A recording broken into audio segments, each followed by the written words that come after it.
Kevin Sheppard.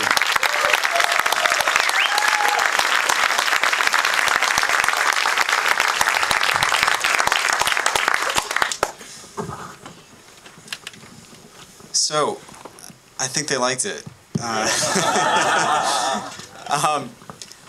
So how did you two find each other?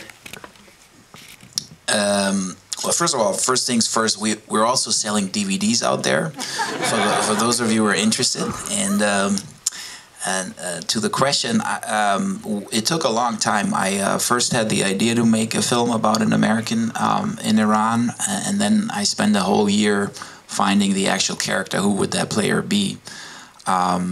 Because the choice is obviously limited. Not so many Americans do this. It's usually between 4 or 10 per year. And what I found out is that you know, those 4 or 10 players, they're not necessarily eager to talk to you, because some of them had faced severe legal repercussions for playing in Iran. Not because of the Iranian side, but because the U.S. State Department was arguing that these players were breaking the embargo against Iran by making an income there. So that limits your choice even further. And so then you're left with, you know, really just a few, and those few may be good basketball players, and they may be Americans playing in Iran, which fulfills the basic criteria, but they're not necessarily characters that can carry a feature film. And the way that I looked at finding the character was exactly like in my fiction film. This is my first documentary. I've only done feature films before. Kind of like a casting process, really finding your hero in a way. And that proved so difficult that we started with a few people and then sort of gave up. That after a year, my wife, who's the producer of the film and says hello, by the way, she can't be here tonight, and I said, either we find him in the next few weeks or we're going to have to give this up. And right then we got a call from the scout of AS Shiraz, Mr. Raisi, the big guy that he refers to as Saddam, and he said, it does look like Saddam, man. And so they called Sarah, who speaks Farsi, and they always kept in touch about new players that were being signed, and said, we got this guy, Kevin Sheppard, would you like to arrange a call with him? And we did on Skype, and within maybe half a minute I was sold on him, because he had me laughing on the floor right away. And that's how I found him. Did you have any idea you were the end result of such a long process? Honestly, I must admit, I didn't think that it was going to be this big, you know. Coming from the Virgin Islands, St. Croix. Anyone here from the Virgin Islands by chance? No? No? Okay. We're part of the U.S., you might know that, but yeah. But we are, you know, a lot of my friends would always make a lot of silly jokes by calling me and saying, hey, did you take the camel ride to practice today? Or, you know, did you have camel soup today? So I felt like this film would have been like an opportunity for them to see the real Iran and how I was really living overseas. So I said, well, I'm going to take the chance and make this film, and maybe I can change their mentality and everything they hear about Iran via media, news, or whatever, the land of evil and weapon of mass destruction. So hopefully I could shed a little light that there are real people over here with real problems, real struggles, and that's why I did it. So Till just mentioned this issue of the State Department and issues regarding the embargo. How did that affect you? Well, it didn't really affect me at all, because it had a previous player that the state challenged and he won, so I knew that was cleared. So, meaning he won his legal case. He won his legal case because they didn't really have a case, and as you know, once he won. Other Americans was going over there to play freely, and we never got in trouble, so it was never really an issue. Well, I'm just going to jump in with this. How did you befriend the restaurant delivery guy?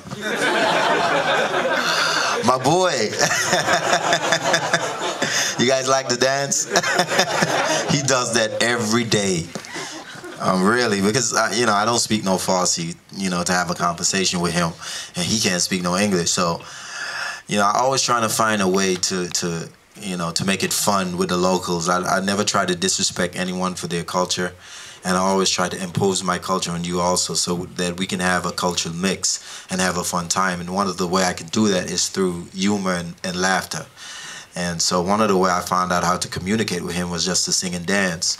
So every time he comes over, we probably don't understand each other, but when I start dancing, he will start doing all kind of crazy stuff that you haven't seen half of it on film. So, and luckily he was, how the team is set up, they have contracts with food suppliers who supply us with food. So whenever we're hungry, we'll call to the food place, and he's the delivery guy. He'll bring the food to us. So I see him every day. 3 times a day. I see that dance 3 times a day for 6.5 months. You felt my pain. It's funny because we actually see your enthusiasm drain. Yeah, he does that every time. Like I said on the film, Till just came along. I said, Till, hey, he does this every time. That's how we communicate, I went to his store, and he's behind the counter. He'll jump out and just start dancing. My boy. That's the only thing he knows. So, I mean, he's a great guy, though. He has a good spirit. So one thing that's really interesting in this film is, we see the women constantly kind of ducking out of view when people come to the door, and yet they seem relatively calm with the fact that you're filming them. So what kind of issues did you have to deal with in terms of convincing people to appear in the film?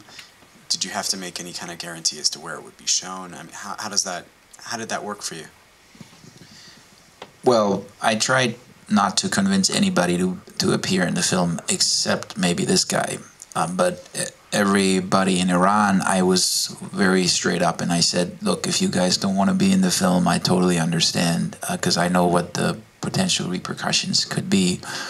In the case of the 3 women, the way that you as an audience meet them is exactly how I met them. When they came in for the first time, I had no idea because he didn't tell me, and they had no idea because he didn't tell them. So he just kind of played a prank on both of us, and so the way that he then offers or asks him, you have to keep the scarf on, as you saw. So right there the issue came up. Should we be in the film? If so, how? Because in Iran you can, as probably many of you know, media laws have it that as a woman you have to be covered, at least on official television and in movies and stuff like that. So the choices were either they keep their scarves on, but then still what they were doing, meeting a man in his apartment who's not their husband or related to them, is also illegal.